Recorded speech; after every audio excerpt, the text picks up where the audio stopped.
বাদশা ইব্রাহিম ইবনে Adham থেকে আমাদের অনেক শিক্ষণীয় আছে। এই কথাটা একটু গভীর মনোযোগ দিয়ে শুনবেন। বাদশা ইব্রাহিম ইবনে আদহাম আল্লাহর অনেক জলিল কদর একজন বাদশা ছিলেন, নেতা ছিলেন, আল্লাহর প্রিয় মাহবুব একজন বাদশা ছিলেন, একজন বিচারক ছিলেন, ন্যায় বিচারক ছিলেন। আল্লাহ পাক বলেন কিয়ামতের ময়দানে সাত শ্রেণীর ব্যক্তিদেরকে আমার মালিক রব্বুল আলামিন বিনা হিসাবে জান্নাত দিবেন। সবাই বলেন সুবহানাল্লাহ। ইন্নাল্লাহা ইয়া'মুরু বিল আদলি ওয়াল ইহসান, ইন্নাল্লাহা ইয়া'মুরুকুম আন তু'আদ্দুল আমানাতি ইলা আহলিহা। সূরা নিসা 58 নম্বর আয়াতে মালিক বলেন ইন্নাল্লাহা ইয়া'মুরুকুম আন তু'আদ্দুল আমানাতি ইলা আহলিহা ওয়া ইযা হাকামতুম বাইনান নাসি আন তাহকুমু বিল আদল। আল্লাহ পাক বলেন তার মধ্যে এক শ্রেণী হলো যে সমস্ত বিচারকেরা, যে সমস্ত নেতারা সমাজের সালিশ দরবারে গিয়ে টেবিলের উপর নিচে দিয়ে হাতিয়ে পর বিচারের মোড় না ঘোরা দেয়, সৎ বিচার করে, ভালো বিচার করে দেয়, বিচার করে, এই সমস্ত ব্যক্তিদেরকে আমি আল্লাহ কিয়ামতের ময়দানে বিনা হিসাবে জান্নাত দান করব। সুবহানাল্লাহ। তো বাদশা ইব্রাহিম ইবনে আদহাম আল্লাহ পাকের জলিল কদর একজন নেতা ছিলেন, ভালো একজন বাদশা ছিলেন, ন্যায় বিচারক ছিলেন। বাদশা ইব্রাহিম ইবনে আদহামের একটা ঘটনা, বাদশা ইব্রাহিম ইবনে আদহাম তার একজন দাসী ছিল। প্রতিদিন এই বাদশা কাঁচা ফুলের শয্যায় তার বিছানায় তাকে প্রতিদিন তার এই দাসী কাঁচা ফুল দিয়া সাজায় দিত। বিছানা সুন্দর করে পরিষ্কার করে কাঁচা ফুল দিয়া সাজায় দিত, সুগন্ধযুক্ত ফুল দিয়া সাজায় দিত। বাদশা ইব্রাহিম ইবনে আদহামের দাসী প্রতিদিনের নেই আরেকদিন বিছানা সুন্দর করে সুসজ্জিত করলেন, করার পর ক্লান্ত হয়ে বসেন। আল্লাহর বান্দা দাসী, আল্লাহর বান্দি বিছানা করার পর তার মনের মধ্যে একটু এমন একটা ধারণা আসলো, দুনিয়ার মধ্যে আমরা চলাফেরা করি, আমাদের মনে অনেক সময় অনেক ধরনের ধারণা আসে। যখন আমরা ভালো একটা রেস্টুরেন্ট দেখি, আমাদের সকলের মনে চাই ওই রেস্টুরেন্টে ঢুকে একটু খাওয়া দাওয়া করি, কি বলেন, মনে চাই কি চাই না? ভালো একটা পার্কের কথা শুনলে আমাদের মনটা চাই ভালো জায়গা ঘুরতে যাওয়ার জন্য, চাই কি চাই না? সবাই বলেন চাই। মানুষের চাওয়ার কোনো শেষ নাই।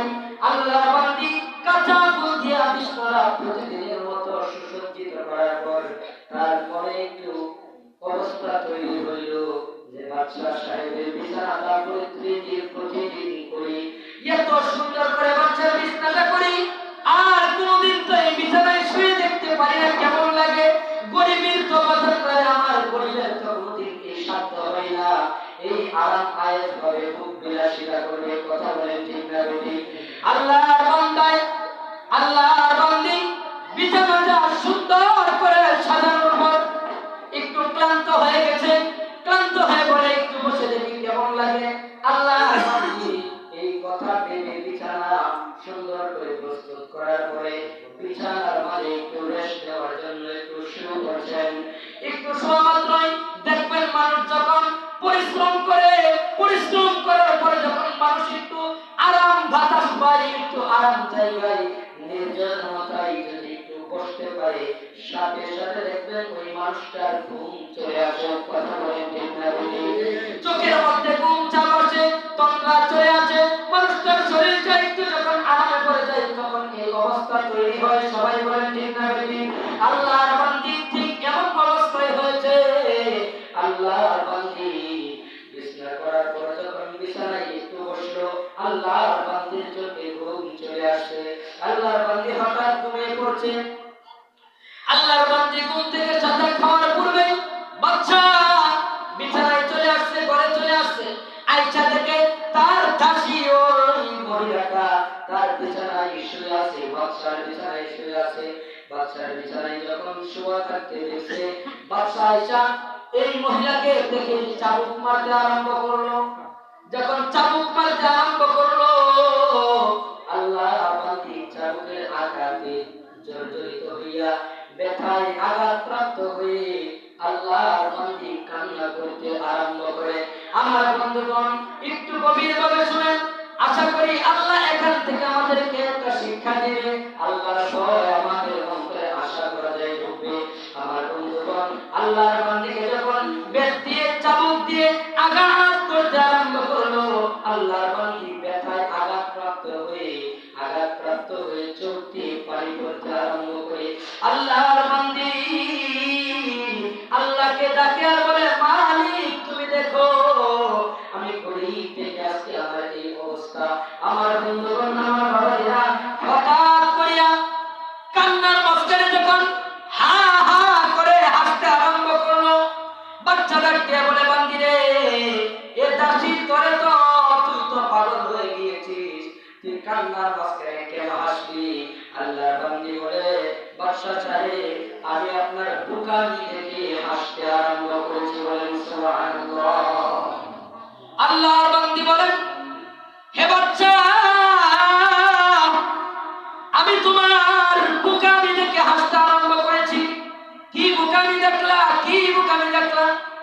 আল্লাহর বান্দি ডাকতে বলে, বাদশা সাহেব, আজকে আমি আপনার বিছানা অনেক দিন যাবত করে আসতেছি, আপনি বিছানায় ঘুমান, আমি তো আপনার বিছানায় প্রতিদিন ঘুমাই না। আজকে একটু বেশি ক্লান্ত হয়ে গেছি, আজকে একটু মেহনত বেশি হয়ে গেছে, এই জন্য আমি একটু আরাম করার জন্য শুয়ে পড়ছি।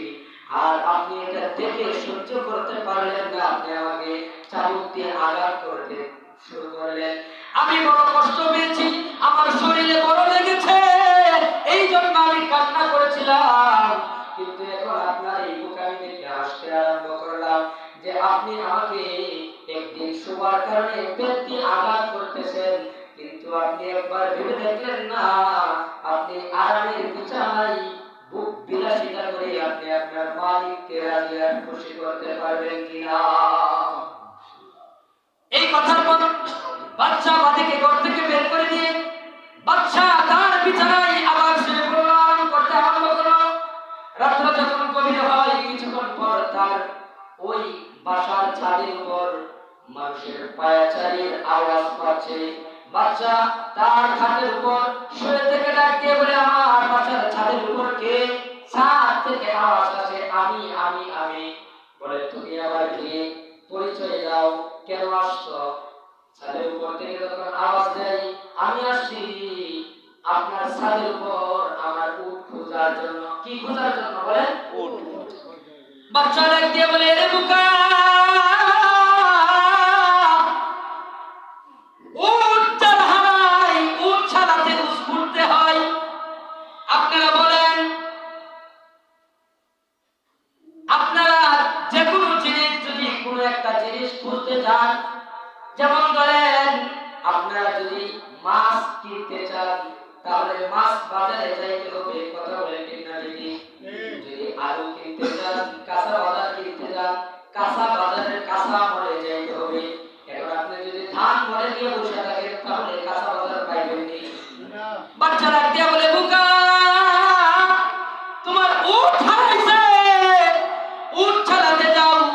আমার বাচ্চার ছাদের উপরে কি উট উঠতে পারবে না? বুকা, ছাদ থেকে কথা শোনার পর আমার কাছে, বাচ্চা, আমি যদি বোকা হই ছাদের উপর খোঁজার কারণে, তাহলে তুমি আমার চাইতে আরো বড় বোকা।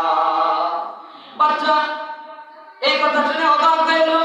ছাদ থেকে বলে, বাচ্চা রে, আমি যদি ছাদের উপর উঠ না পাই, তুমি এই কাঁচা ফুলে সুসজ্জিত বিছানা, এত নরম আরামের বিছানায় শুয়েছে, তুমি কি তোমার মালিককে পাওয়ানি? এই কথা শুনে বাদশা হতভম্ব হয়ে গেল।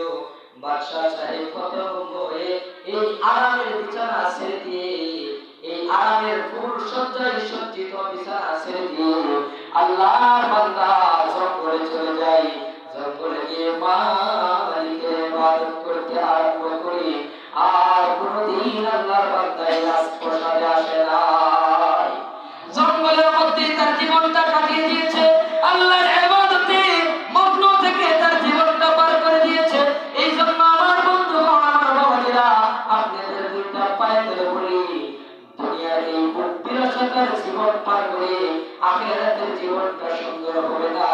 এই জন্য আসুন দুনিয়ার এই ভোগ বিলাসিতা বাদ দিয়ে, দুনিয়ার সমস্ত ব্যতিব্যস্ততা বাদ দিয়ে, মালিক আমাদেরকে দুনিয়াতে পাঠাইছেন মালিকের ইবাদতের জন্য। আমরা দুনিয়ার কাজগুলো বাদ দিয়ে মালিকের কাজটাকে আগে প্রাধান্য দেই, পারবো কি পারবো না? এই জন্য আল্লাহ বলেন কাইফা তাকফুরুনা বিল্লাহি ওয়া কুনতুম আমওয়াতান ফাআহইয়াকুম